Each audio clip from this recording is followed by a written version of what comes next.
Chapter 4. You ever used these before? Rose swirled a pair of silver glasses in her fingers. We had some basic simulation programs, Callum said. Nothing too fancy.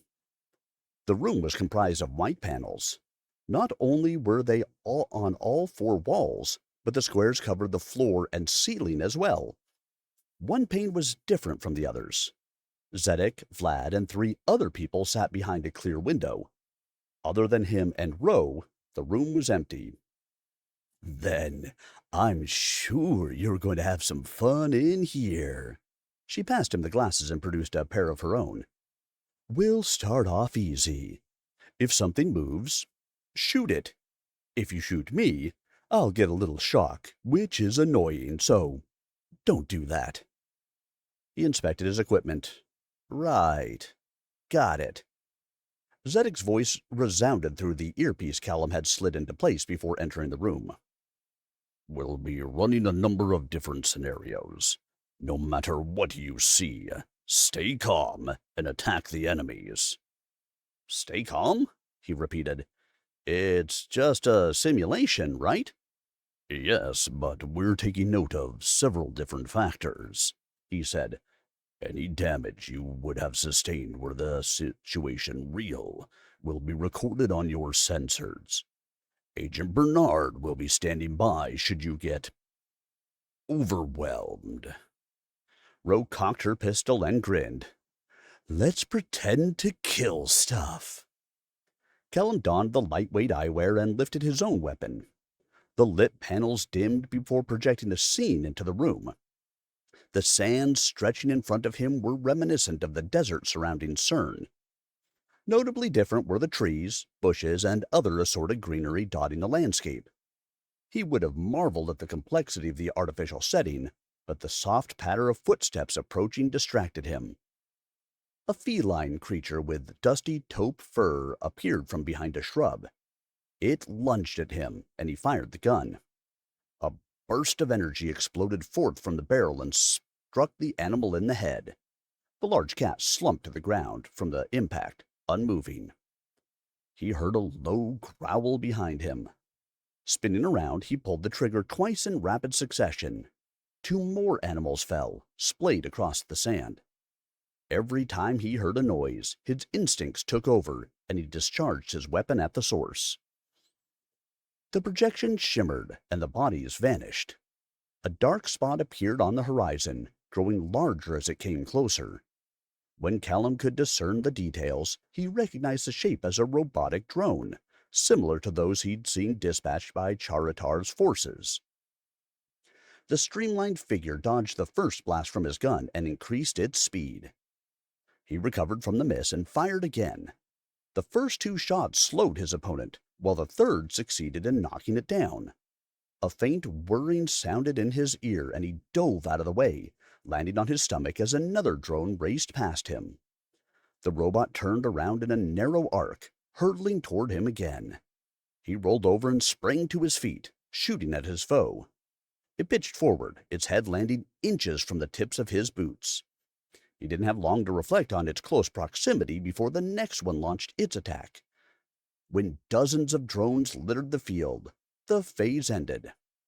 Callum thought he would have time to catch his breath while the fallen bodies disappeared into the electronic ether. The floor rumbled beneath him, and he stumbled. Shadows darkened the sky, sending the finer details of the manufactured scene into obscurity. His head jerked around, and he realized he was surrounded. Giant machines dwarfed him, their humanoid shapes stalking toward him like the prey he was. Hulking masses formed an indomitable circle. He looked down at his gun, which seemed pitifully small in comparison.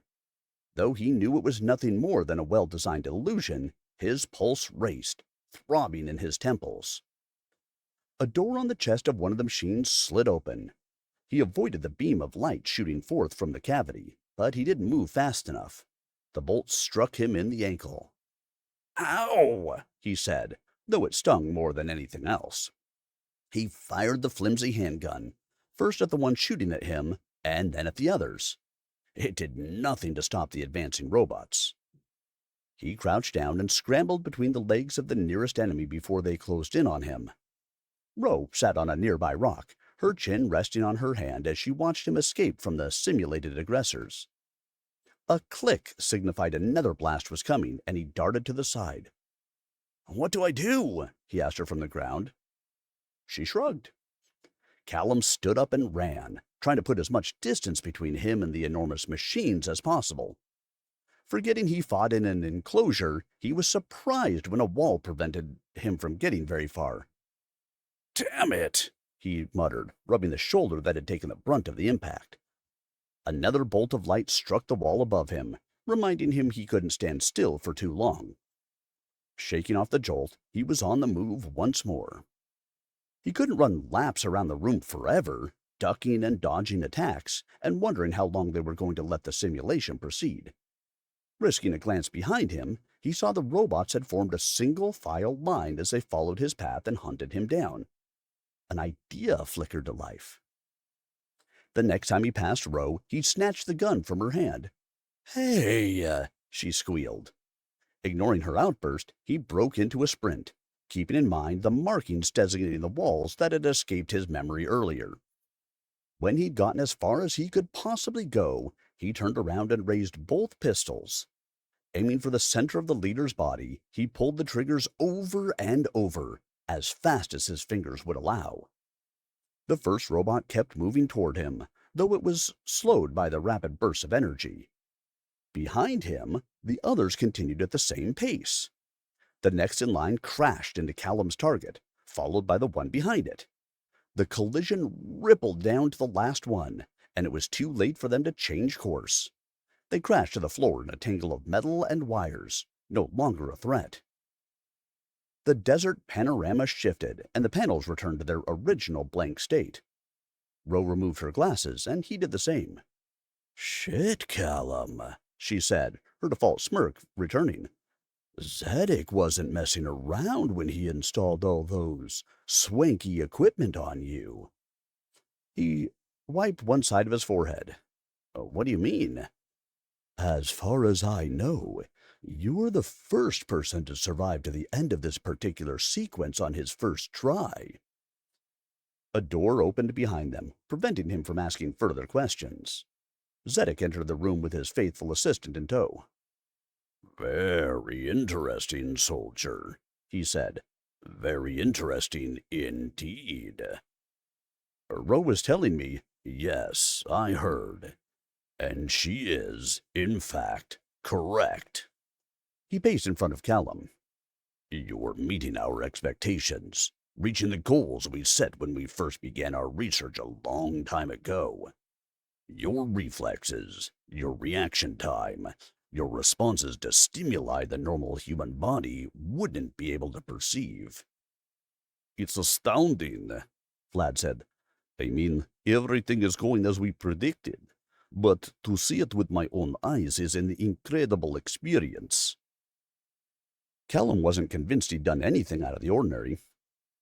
"I just did what came naturally," he said. "I didn't really think about it." "Perfect." Zedek stopped moving. "The success of this project hinged on the seamless integration of the parts we created for you and your existing body. Your claim of not noticing any physical changes is significant, not to mention a testament to our own skills. We're going to mold you into quite the formidable assassin."